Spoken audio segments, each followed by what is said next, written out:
მოგესალმებით ბათუმელების პირდაპირ ეთერში, ჩვენ ბათუმში ვართ საკონსტიტუციო სასამართლოსთან, როგორც ხედავთ, ისევ არიან შეკრებილი მოქალაქეები, პროევროპული საპროტესტო აქციის მონაწილეები და გრძელდება ეს უწყვეტი საპროტესტო აქცია, უკვე წელიწადი და 2 თვეა მოქალაქეები უწყვეტ რეჟიმში დგანან საპროტესტო აქციებზე, არა მხოლოდ ბათუმში და თბილისში და დიდ ქალაქებში, არამედ ყველგან იწმის დღეს პროტესტის ხმაა და მოქალაქეების შეუვალობა პრინციპული პოზიცია, რომ ისინი არ აპირებენ ამ ბრძოლის შეწყვეტას, ვიდრე ქვეყანაში არსებობენ სინდისის პატიმრები, ვიდრე ქვეყანაში ცდილობს ავტორიტარიზმის კონსოლიდირებას ივანიშვილის დაჯგუფება, ვიდრე დარღვეულია კონსტიტუცია და არის მიტაცებული ძალაუფლება ქვეყანაში, ამიტომ მოქალაქეების ურყევი პოზიციაა, რომ პირველ რიგში უნდა გათავისუფლდნენ სინდისის პატიმრები, პოლიტიკური პატიმრები, დაინიშნოს რიგარეშე დემოკრატიული და სამართლიანი არჩევნები დემოკრატიულ გარემოში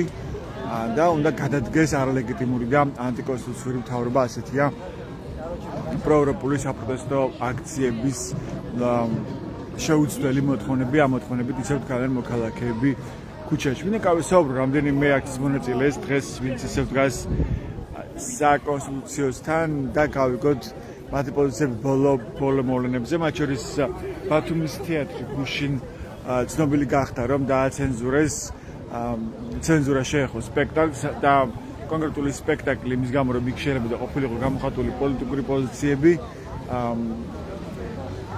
მოიხსნა და აღარ შედგება მისი პრემიერა. მოდი გავესაუბროთ ჩვენს ფოლკლორისტს. მოგესალმებით საღამომშვიდობისა, მინდა რომ გაგესაუბროთ ჩვენს პირდაპირ ეთერში. უბრალოდ რომ კი ბატონო. გისმენ. მოგეთ, გითხარით პირველ რიგში ბათუმის თეატრის შესახებ, გუშინ ცნობილი გახდა, რომ ჩაიშალა პრემიერა, პოლიტიკური პოზიცია შეიძლება გახმოვანებულიყო, ასეთ რამ მოусმენთ თავად თეატრის დირექტორისგან. პრინციპში გოგი გვახარია დღეს წერდა, რომელიც არის კინომცოდნე, რომ ის დიდი ხანია იკვლევს ცენზურას, საბჭოთა ცენზურას და არსმენია ესეთი ამბავი, რომ პირდაპირ ეთქვა რაღაცა პოლიტიკურ სისტემას, რომ აი პოლიტიკას რომ ეხება რაღაც სპექტაკლი, ამის გამო ვაცენზურებ კონკრეტულ სპექტაკლს. თქვენთვის რას ნიშნავს ეს ამბავი, რა იყო ყველაზე მნიშვნელოვანი ამ ამბავში? თვითონ განცხადება.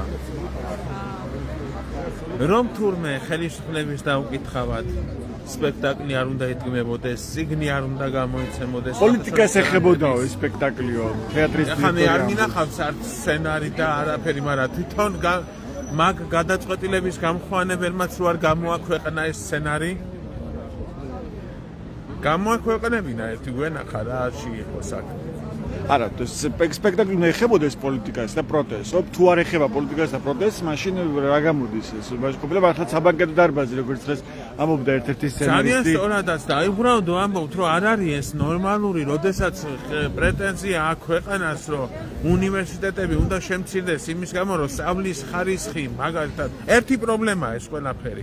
სწავლის ხარისხი გაუმჯობესდეს და მეცნიერება განვითარდეს და ამ დროს შენ თურმე სახელმწიფოს გარეშე, ნებართვის გარეშე ვერც სპექტაკლი უნდა დადგა, ვერც წიგნი გამოსცე, ვერც გრანტი მოიპოვო, ვერც ერთ თემაზე. რა მიზანი აქვს თქვენი აზრით უნივერსიტეტების გაერთიანებას? თქვენ გადასკვნე გააკეთეთ. რა განზრახვა აქვს რეალურად ქართული ოცნების არლეგიტიმურ მთავრობას? ნაკლები უნივერსიტეტი, ნაკლები კონტინგენტი, ნაკლები განათლება, მეტი კონკურენცია, ოღონდ ცოტა უფრო მახინჯი ფორმებით, როგორც ჩემზე უფრო უკეთესად უნივერსიტეტებში ჩახედული რექტორები ამბობენ. მაგრამ მე გავამახვილებ კიდევ ერთ თემაზე ყურადღებას. ნაკლებად განათლებული საზოგადოება უნდათ რომ იყოს ქვეყანაში, რომ ნაკლებად იყოს რაღაც შემპასუხებელი, ვისაც გაუჩნდება პროტესტი, თქვენ ამას ამბობთ? რა თქმა უნდა. აი ახლა მაგალითად ერთ ასპექტს მივაქცევ ყურადღებას, რომელიც რამდენჯერმე გაჟღერდა, თუმცა ყველაზე ნაკლებად. დიახ. არიქა და უცხოელები არ მივიღოთო და სახელმწიფო უნივერსიტეტებშიო მარტო საქართველოს მოქალაქეები უნდა სწავლობდნენო. ამას მოყვა ის, რომ თურქეთ, ირან, აზერბაიჯანის, ქართველებისა და ჩრდილო კავკასიელების ალბათ 99% საერთოდ აეკრძალა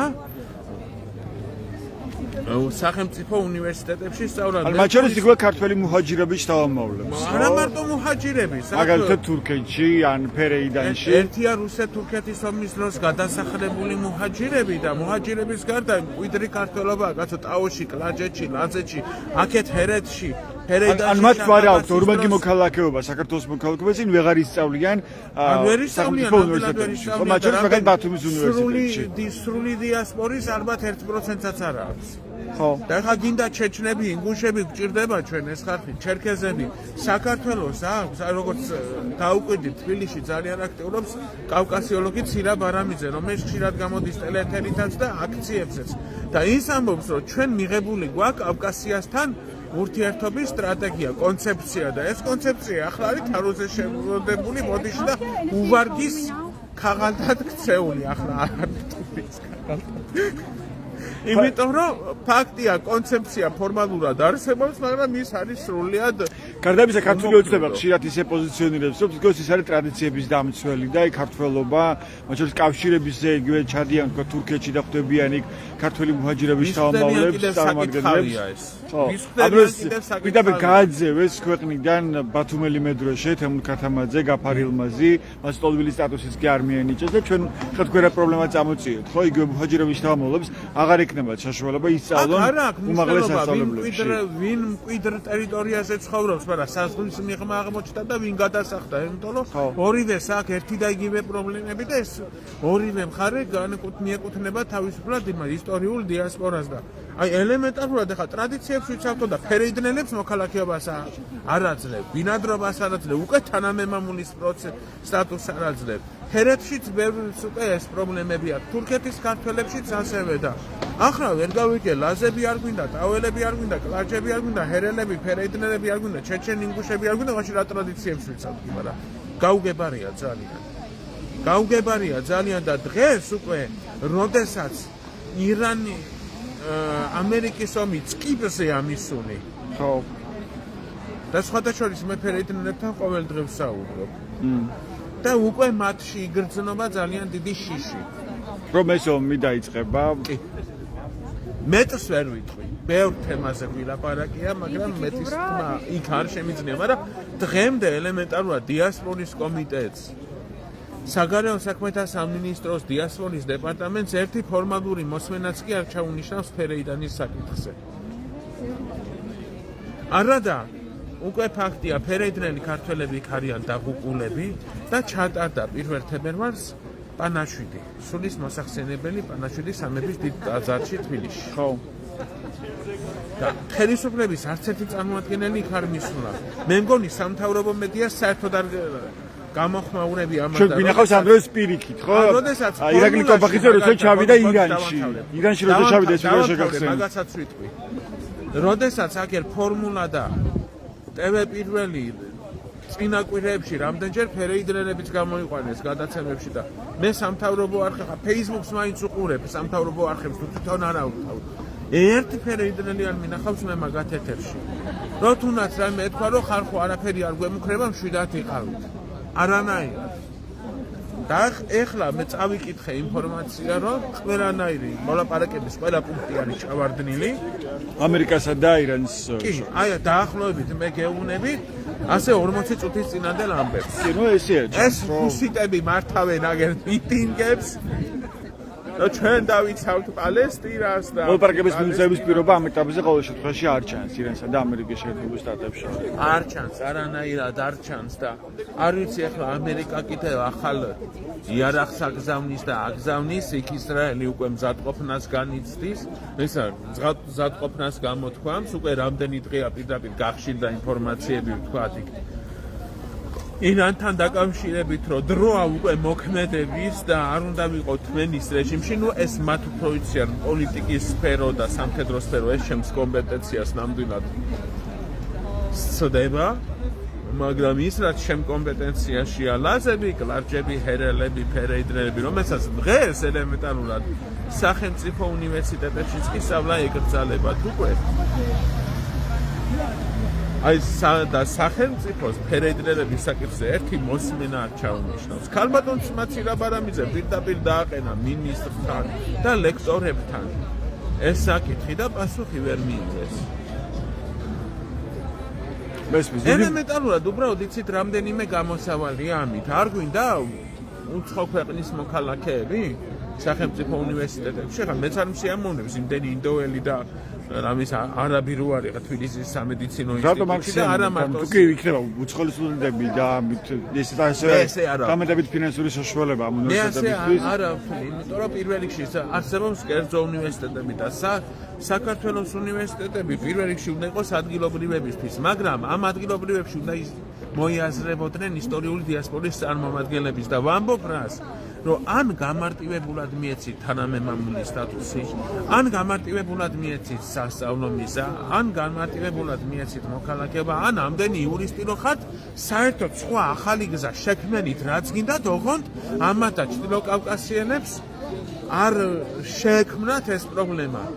თავის დროზე განათლების სამინისტროს გვერდზეც რამდენჯერმე დავწერე, მე პირადად პრემიერ-მინისტრის გვერდზეც, Facebook გვერდებზე კომენტარების სახით დავწერე 1-2 ეს წინა წელს, დაახლოებით ნოემბერ-დეკემბერში. ჩვენმაც გამოხატეს პოზიცია აგერ ქალბატონი ცირაბანამიძე კიდე უშუალო შეხვედრებზე დააყენა ეს საკითხი, მაგრამ დიდი მადლობა თქვენი სახელი გვარი შემახსენეთ. გიორგი კრავეიშვილი. დიდი მადლობა გიორგი. ასეთი იყო გიორგი კრავეიშვილი. სულ აი თვალებით გეძებდით რამდენი ხანი აქ ვარ, აი ფერეიდრელების საკითხზე. აი პრობლემაზე რო გელაპარაკეთ. ეხლა აქ არის კიდევ ერთი თემა, რომელიც მინდა ვთქვათ, რომ შიგ ფერეიდანში ყველა არის უნებელი. არავინ არ არის დაჭერილი, არავინ არ არის მოკლული, არავინ არ არის დაჭრილი. რატო? ფერეიდანში პოლიციაც, მასწავლებელიც, მოლაც, მომიტინგეც ყველა ქართველია და იქ ძალიან დიდი სოლიდარობა ერთმანეთს შორის. ფერეიდანი არის კუთხე, სადაც ელემენტარულად 400 წელია ქართველი არ მოუკლავს, არ გაუქურდავს, არ გაუმწარებია, მოლას მაგალითად ვიღაცა არ დაუსმენია თავრობასთან, ეგეთი რამე არ ხდება. და როდესაც იქ დაიწყო მიტინგები, მეორე დღეს უკვე გავრცელდა ხმა, რომ ბასიჯის ხალხი ადიოდა ფერეიდანში და პოლიციამ თვითონ დაშალა მომიტინგები, ოღონდ ყოველგვარი ძალის გარეშე, ასე გაფრთხილებებით, რომ დიდი ბანდა მოდის და ჩვენ ვერ შევძლებთ გამკლავებას. გთხოვთ ყველანი სახლებში დაიშალეთ და დაიმალეთ და შეწყდა ეს მიტინგები. თან ის რამდენიმე დღე იყო, როდესაც თოვლის ნიშნული იყო შედარებით დაბალი, თორე ფერეიდანი არის მისდორიდან 2500 მეტრი და ძალიან დიდი თოვლობა იყო. პირველ დღეებშიც, ახალი წლის პირველ დღეებში და ხვალიდან ელოდებიან ისევ ძალიან დიდ თოვლობას, მაგრამ ნახევარი ფერეიდანი ცხოვრობს ირანის დიდ ქალაქებში, ისპაჰანში, თეირანში, აზდოშახში, ნაჯახაბადში და ასე შემდეგ, სადაც არც კომპაქტური ქართული დასახლება და შესაბამისად არც ქართული პოლიცია და ისინი იხოცებიან ჩვეულებრივად როგორც იხოცებიან ირანელებს. ვარაუდი ტრაგედია. მეტ მსხვერპლზე, ვიდრე ეს არის გამოთქმული, გაცხადებული 20-დან 30-მდე კაცი. 30000-მდე, ხო? არა, მე ვამბობ ქართველების. ქართველების სრულიად მსხვერპლი უკვე ითქვა დადასტურებულად 46000. თუმცა 80,000-საც ვარაუდობ, ეს კიდე კაცი შვილმა არ იცის, იმიტომ რომ ბევრიჯერ გაუჩინაურებულია და არ იციან საბოლოო ჯამში მოკლულია თუ დაჭერილი. მაგრამ ქართველთა მსხვერპლი როგორც ჩანს დიდი არ არის საბედნიეროდ. მადლობა. ეს გიორგი კრავეიშვილი იყო. მადლობა საშუალება რომ უნდა არც ერთი ქართველიც რომ არ დაღუპულიყო საქართველოს სამეზობლოში ეს სიტუაცია უნდა შეიცვალოს. ირანი არის ქვეყანა, სადაც იბლოკება Facebook-ი, სადაც იბლოკება WhatsApp-ი, უბრალოდ VPN-ი თამაშობენ, სადაც იბლოკება YouTube-ი, სადაც სხვათა შორის კონსერვატორიები და სახელოვნებო სასწავლებლები აკრძალულია და დღემდე აი მიწის ქვეშა. კი, ნუ ეს ირანი რაც არის, მგონი ყველას უკვე ცნობილია. მადლობა გიორგი, ეს გიორგი ყველასთვის არ არის ცნობილი. ნუ რა ვიცი, ვინცაც აინტერესებს დღეს გახდება ქვეყანაში და მსოფლიოში, ის ცნობილია. მადლობა თქვენ. ეს არის ბათუმის საპროტესტო აქცია, პროევროპული პროტესტი გრძელდება ბათუმში ყოველდღიურად, უკვე წელიწადზე მეტია, წელიწადზე და 2 თვეა მოქალაქეები დგანან ისევ ქუჩაში უცვლელი მოთხოვნებით. ეს არის ხელახლა არჩევნების ჩატარება დემოკრატიულ და სამართლიან გარემოში, ასევე უნდა გადადგეს არალეგიტიმური მთავრობა და გათავისუფლდნენ პოლიტიკური პატიმრები. სწორედ ამ მოთხოვნებით დგანან მოქალაქეები ბათუმის ქუჩაში ტრადიციულად საკონსტიტუციო სასამართლოსთან. მოდი გავისაუბროთ ჯემალ კახიძეს, ჯემალ საღამოშიდობისა.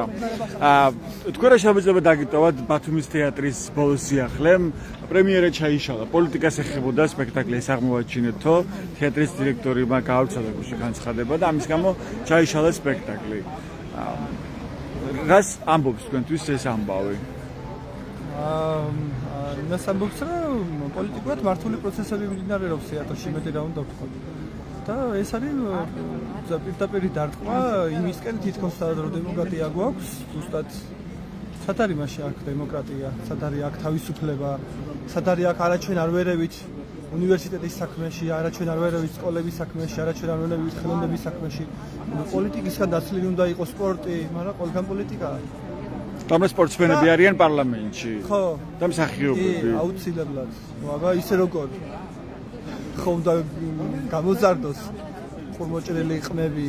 პარტიზონის ეს აბსურდი, რომ აი პოლიტიკა როგორ შეიძლება არ იყოს სპექტაკლში, ან პოლიტიკა, ან პროტესტი. მაშინ უნდა იყოს პროტესტი, უნდა იყოს კრიტიკული აზრი, უნდა იყოს დღევანდელობა, რეალობა უნდა იყოს, სინამდვილე, აქტუალური უნდა იყოს. შეიძლება 400 წლის წინანდელი და უცილებელი რომ იყოს პროტესტი, ხო, რაღაც საკითხზე. წინანდელი ნაწარმოები იყოს, როგორც მაგალითად ახლა ერთ-ერთ მაშინ რა ქვია, შოუში იყო მიწეული, ჩემი საყვარელი მსახიობია იან მაკელენი, რომელიც 400 წლის წინ დაწერილი აქვს შექსპირის ეს თეატრი რა, სხვისთვის, რომელიც ეხება ემიგრანტებს. ხო. ლონდონის შუაგულში ადგილობრივები ბრბოთ არის შეკრებილი და აკპროტესტებენ, რომ ემიგრანტები უნდა წავიდნენ ქვეყნიდან და ერჩიან ემიგრანტებს.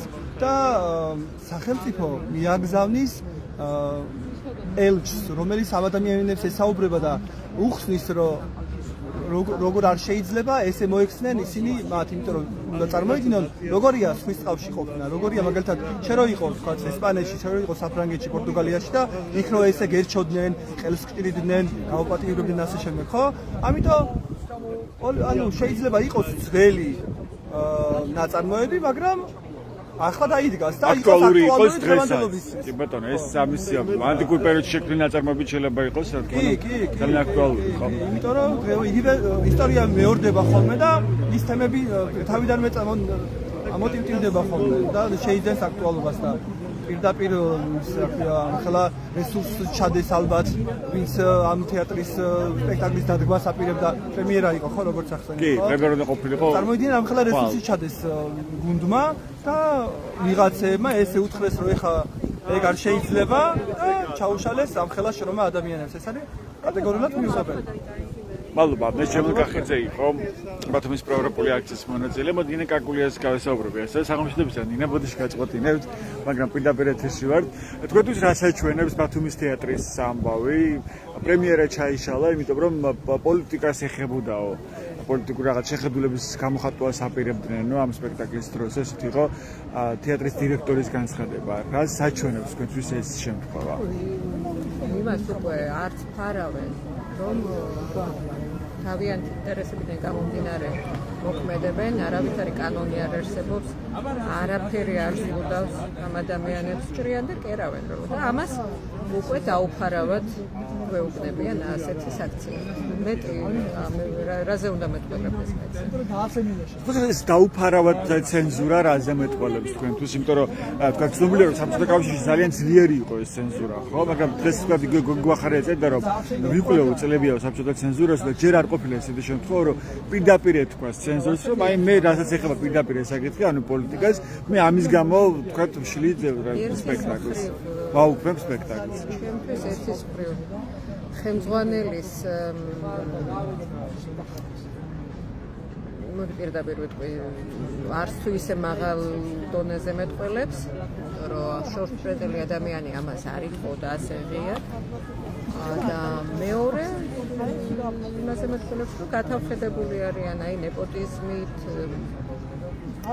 მოყვანილი ხალხი ადგილებზე ყავს დანიშნული, არა დამსახურებულად მუშაობენ, არამედ აი ნაცნობობით და გასაქმებული. აი ეს შედეგი გამოიღო.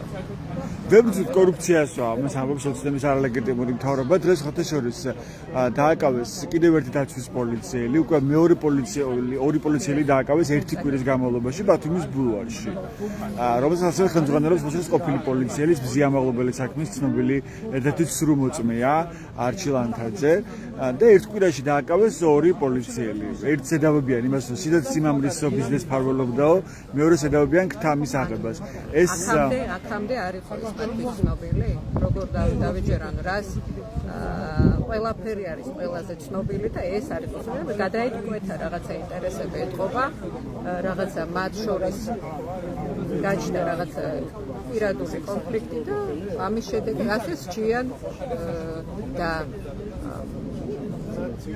რეპრესიული მანქანა ისეთი რამ არის, რომელიც ყველას შეეხება. ვინც იმას ემსახურება, იმასაც შეეხება აუცილებლად და ოცნების მომხრეებსაც შეეხება. და პირველ რიგში იმათ ეხება, რა თქმა უნდა, ისინი არიან დასაქმებული და აი ხედავთ ხო, ეს დასჯების მექანიზმი ჩაერთო უკვე და თორნიკერი ჟვაძით რო დავიწყოთ და მივყვეთ.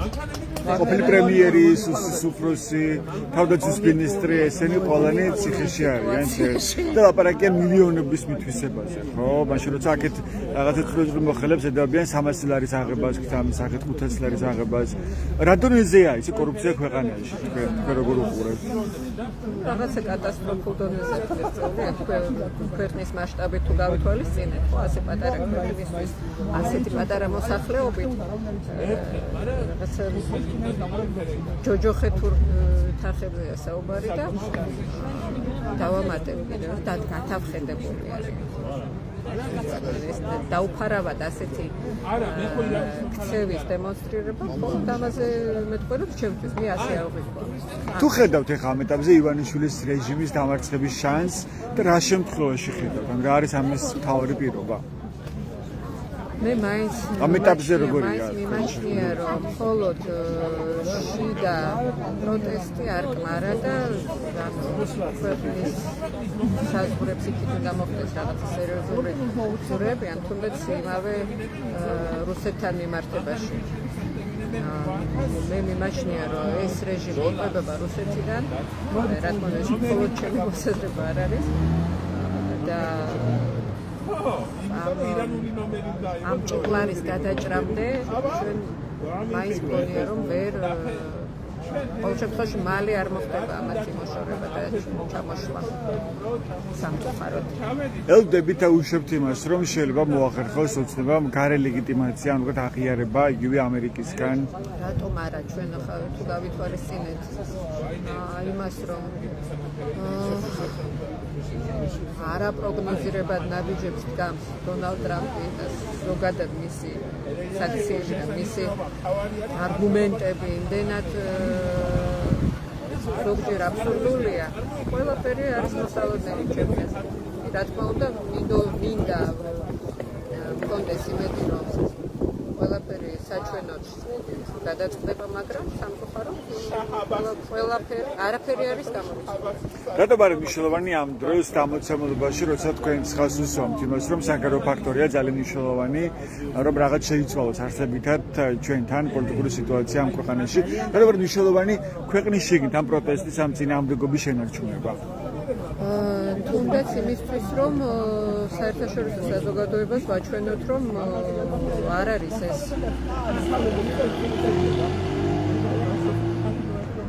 საშინელი რაღაცები ხდება ქვეყნის შიგნიდან. იმაზე რომ პროტესტი არის, იმიტომ რომ თუ ჩახშეს, თუ მოახერხეს პროტესტის ჩახშობა ბოლომდე, საერთაშორისო საზოგადოებამ რატომ უნდა იმოქმედოს მისთვის. დაინახავენ რომ აწყობს მოსახლეობას, ესე იგი ჩვენი ჩარევა სულარების საჭიროა. აი, ბევრი ამბობს მოქალაქე, ნუ რაღაც კატეგორია ალბათ ნაწილი, ალბათ თქვენ სირგულებაც არსებობენ ეს ადამიანები, რა აზრი აქვს ქუჩაში დგომას, რა აზრი აქვს პროტესტის გამოხატვას, რა შეიძლება ასე შეუცვალო, აი თქვენ რას ეტყობთ ამ ადამიანებს? ну, ჯერ თუ გავიხსენებთ ისტორიას, ყოველთვის იყო უმრავლესობა ასეთ პოზიციას იკავებდა, მაინც ადამიანები ვართ, შიში გვახასიათებს, მაგრამ თუ ოდნავ დაფიქრების უნარი აქვს ადამიანს, ის არ უნდა გაჩერდეს, არ უნდა დანებდეს, მით უმეტეს თუ შვილები ყავს. მე უბრალოდ როცა ვფიქრდები მომავალზე, რა თქმა უნდა, პირველ რიგში საკუთარ შვილებზე ვფიქრობ და თუ წარმოვიდგინეთ, რომ ეს რეჟიმი კიდევ უფრო დამყარდება და აწლეულების მანძილზე დარჩება, მაშინ რა აზრი აქვს აქ დარჩენას და აქ ცხოვრებაზე ფიქრს, როდესაც ხვალინდელ დღეს ვერ დაგეკმეთ. იმიტომ რომ არ იცი, როდის მოგაგითხავს პოლიცია და რა აბსურდული მიზეზით ჩაგწვავენ ციხეში, ხო? ტროტუარზე დგომის გამო. ამიტომ ალბათ დღეს უკვე ტროტუარზე დგომა, ჩვენ უკვე ამ ეტაპზე ვართ, ხო? და პროცესის გამოხატვაც არის პრობლემა. ეს შეიძლება დაუჯდეს ადამიანს 5000 ლარი ჯარიმა ან ციხე. დროშით პრეზიდენტის სასახლესთან დგომისთვის, როდესაც 6 წლიანი დემოკრატია ხო ციხე. კი, პატიმრობა, ზურაბ ჭავჭანიძეს, ხო, რომელიც ბათუმის აქციის ერთ-ერთი მედროშია, რომელიც იმშილობდა, რომელიც 13 დღე და შემდეგ უკვე შეაჩერა ეს იმშილობა. ხო და როდესაც ამ ყველაფერზე ვფიქრობთ, თუ დავნებდით, მაშინ რაღა აზრია აქ დარჩენაზე. და დაიწყება ქვეყანაში დარჩება მხოლოდ ის მოსახლეობა, რომელიც რიგიდულია, რომელსაც აი ეს სული უყვარს. და გახდება მართლა რუსეთის ერთ-ერთი და რუსეთში რა ხდება? რუსეთის პროვინციაში ეს მე ძალიან კარგად მახსოვს, ჯერ კიდევ 20 წლის წინ რა ხდებოდა. ახლა უარესია რა თქმა უნდა. დეგრადაცია მოსახლეობის, მე არ გულისხმობ დიდ ქალაქებს. საუბარი მაქვს პროვინციაზე და ასეთ პროვინციაზე, კარგი პროვინციად იქცევა საქართველო, თუ ჩვენ ახლა დავნებდით და თუ არ დაგვეხმარა გვარმიული დახმარება და მხარშიდგომა განვითარებული ქვეყნების მხრიდან. ჩვენი პარტნიორები, ხო, რომლის ჩამოშორებასაც აქტიურად ცდილობს ოცნების რეჟიმი, რომ ჩვენ დავჭერთ მეგობრების და პარტნიორების გარეშე აგრესორი რუსეთის პირისპირ. რისთვის? იმისთვის, რომ რამდენიმე ადამიანის მატერიალური კეთილდღეობა მხოლოდ და მხოლოდ დამყარდეს ჩვენ ხარჯზე, ჩვენი შვილების მომავლის ხარჯზე. არ მარტო ჩვენს ხარჯზე, მთელი ქვეყნის ხარჯზე. კოპიდაბე რისკის წინაშე დგას ჩვენი ქვეყნის სახელმწიფოებრიობა. დიახ. ზუსტად ამის თქვა მინდოდა. და ის ადამიანების, ვინც ეს ჯერ კიდევ ვერ იაზრებენ იმას, რა მოელით, ყველას შეეხება უკლება. მაგრამ უკვე გვიანი იქნება თუ დავმარცხდით. არ უნდა ვიბრძოლოთ, ვიდრე გვიანი არ არის. როგორც ზიამაყობელი აღმოჩნდა ამას ერთ-ერთ წერილში. გვიანი ჯერ არ არის, მე მგონი, მე მაინც იმედით ვუყურებ, მაგრამ ეს რა თქმა უნდა იავარდებით მოფენილი გზა არ იქნება, ვერ იქნება მართლა ბრძოლა და რო შევადაროთ მაგალითად ირანის ხალხმა რამ ხელა მსხვერპლი გაიყო და ჯერ კიდევ ეს ალბათ არ არის დასასრული. იმედია რომ მსხვერპლი არ იქნება, მაგრამ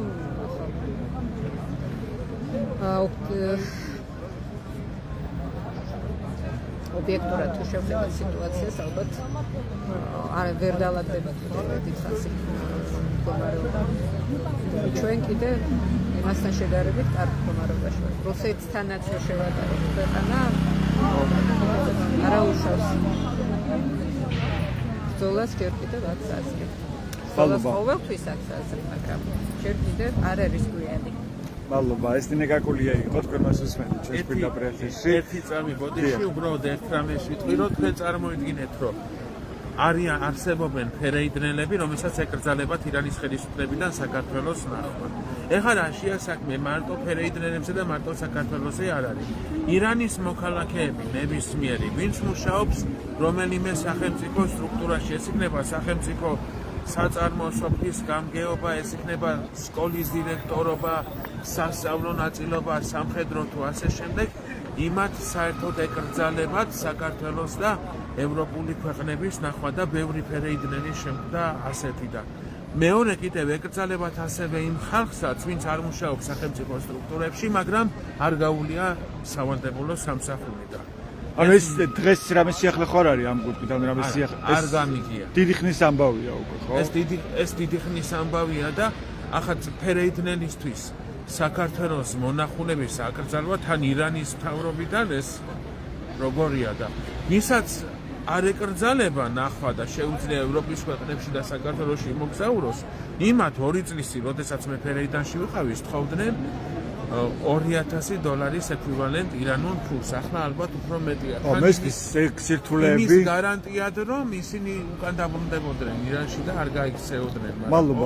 ყოფილა შემთხვევები, რომ მაინც არ გამოვიდა. მადლობა, ეს გიორგი კრავეიშვილი. ბევრი რამის თქმა კიდევ მინდა, მაგრამ ბევრი რამის თქმა კიდევ მინდა ფერეიდნელებზე, მაგრამ არის თემები, რომელზეც ჯერ კიდევ ახლა საუბარი მიზანშეწონილი არ არის. ეს ბათუმის საპროტესტო აქცია. სადაც ისევ დგანან მოქალაქეები უწყლოდ საპროტესტო აქციაზე. მოდით კიდევ ერთ მოქალაქეს გავესაუბრები. საღამომშვიდობისა, ვიდრე თქვენ გაგესაუბროთ. საღამომშვიდობისა.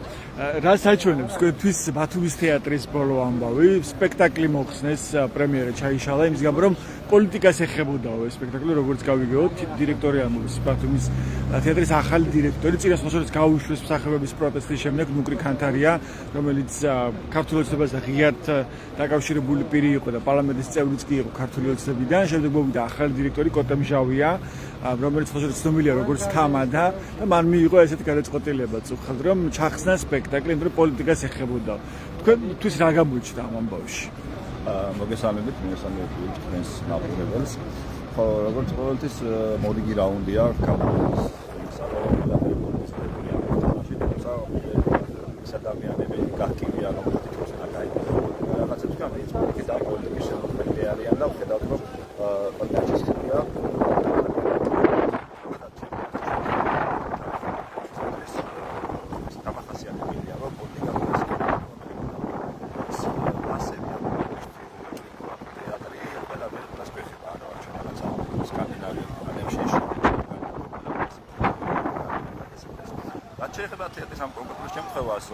ვარ მოგატყოთ მე არ გამყურებია, რომ დიდი ხანია გადაალახეს ამ ჩემი გადაღების ყურე და უკვე ჩვეული ვარ, რომ ყოველთვის რაღაცა შევლებს კერიდან ამბობთ ხოლმე რაღაც ახალი გადაწყვეტილებები და ესეც მორიგი აქტი იყო მათგან, რომ აი ვიღაცა უნდა დასაქმოს სანიმუშო თან საინტერესო ის არის, რომ როგორც გავცემდა ინფორმაცია, ვიღაცმა გაიგეს, რომ თურმე მსახიობი აპირებდა. საინტერესოა როგორ საზღვარგარეთ ვინ რას აპირებს. შეხო საერთოდ სიგიჟეა რაღაც გადაწყვეტილება შეცვალო. ვიღაც მოლოდინიდან გამომდინარე, არასდროს რაღაცა ხო არავინ არის ადამიანი ხვალდაზე გრას გააკეთებს და ასე რომ მივიდგეთ ყველაფერი შეიძლება ვარაუდზე აეწყოს. ამ შემთხვევაში ძალიან ცუდია ზოგადად ხელოვნება უნდა იყოს პირველ რიგში თავისუფლების მეჩირაღმიას ასე ვთქვათ, იმიტომ რომ შეუძლებელია ხელოვნებას უნდა იყოს ყველანი კამპანია და მიწი რომ ის შეიძლება თავისუფლება და განვითარება არ არსებობს და შეუძლებელია რაღაცა ჩარჩოებისა და პოლიტიკური მარცხნივით მოხდეს ლიჩის განვითარება. აქედან გამომდინარე ყოველად ცუდი ფაქტია და პირველ რიგში მე იმას ვიტყოდი რომ კიდევ უფრო ცუდი ფაქტი ის არის რომ არის რაც გადავხედე კომენტარებში თვითონ ამ თეატრის მსახიობის ძალიან დიდი ნაწილი ინარჩუნებს სიმშვიდეს, ასე ხმას არ იღებენ, ასე ვთქვათ, არ ვიცი მათი გადახედვა, მათი არჩევანი აბუნებრივია ეროვნულ ჩაერვად, მაგრამ ძალიან შემაშფოთებელი ამ ფაქტით ჩემთვის ის უფრო არის მათი დნილი უფრო შემაშფოთებელი, ვიდრე თვითონ ეს ფაქტი, იმიტომ რომ რეალურად ისე მოწყობილი ეს რეპრესიული სისტემა, რომ ყველა სფეროში უნდა შევიდეს, ყველას უნდა შეეხოს, მაგრამ მეორეა როგორ რეაგირებს ამაზე თვითონ ეს ადამიანი, ვისაც ეხება და არ ვიცი სულ რამოდენი ადამიანი ვინც ანიშნავად მსახიობები ასე ვთქვათ, სულ და ვაბობოლტს და არ ვიცნობ ყველას აღმოჩნდა რომ სულ რაღაც 2 ადამიანი აპროტესტდა ამ ყველაფერს და საჯაროდ საუბრობდა და მათ შორის მათი კოლეგები კიდე მათ უპირისპირდებოდნენ კომენტარებში. კი ბატონო, აზრის გამოხატვა მათი უფლებაა, როგორც უნდა ისე დააფიქსირებენ, მაგრამ ჩემთვის მაგალითად მე ძალიან უყვარს თეატრი, ძალიან უყვარს ზოგადად ხელოვნება და რა ვიცი, ამ სიტუაციაში მაგალითად მე არანაირ სული აღარ მაქვს ფაქტად სპექტაკლს დავიწყო. ჯერ ისედაც ზოგადად ქვეყანაში გაწყობილი ესეთ არსებული სიტუაცია გამომდინარე ნაკლებად განწყობა. ესეც რო არ იყოს, არ ვიცი, მე იმ დასის სპექტაკლების ნახვა არაფერ არ მიდის, სადაც ვიღაცები პარტიის დარეკილისარებით იღებენ გადაწყვეტილებას. მე პირადად როგორც ერთი მოქალაქე, ჩემი პროტესტის შემიძლია გამოვხატო, მე არ ვაპირებ მართლიანში მისდახდა მართლმსაჯულების დასწრებას. არა, საუბარი რაღაცა ბილეთის ფულ თანხაზე და ხარჯზე. არა, უბრალოდ მადლობა, ამჭირდება, შეუძლიათ მოიწვიონ თავი პარტიის წევრები და ითამაშონ როგორც უნდა რაც უნდა. მათი ნება. მე უბრალოდ როგორც იგივე მოქალაქე, არანაირ სული აღარ მაქვს მაგას დაერხვა და ბოდიში სახებთან ვინც არ ეთანხმება გადაწყვეტილებას და ხმას იმაღლებს და იბრძვის ასე ვთქვათ ქვეყნის უკეთეს მომავალს. კარგი, და ბოლოს ასე ვგითხარით, რა ეტაპზეა თქვენი აზრით ამ ივანიშვილის რეჟიმის დაჯგუფების ახერხებს გაძლიერებას, როგორც ავტორიტარული მმართველობა, თუ ვერ ახერხებს ამას და არ გამოსვლის?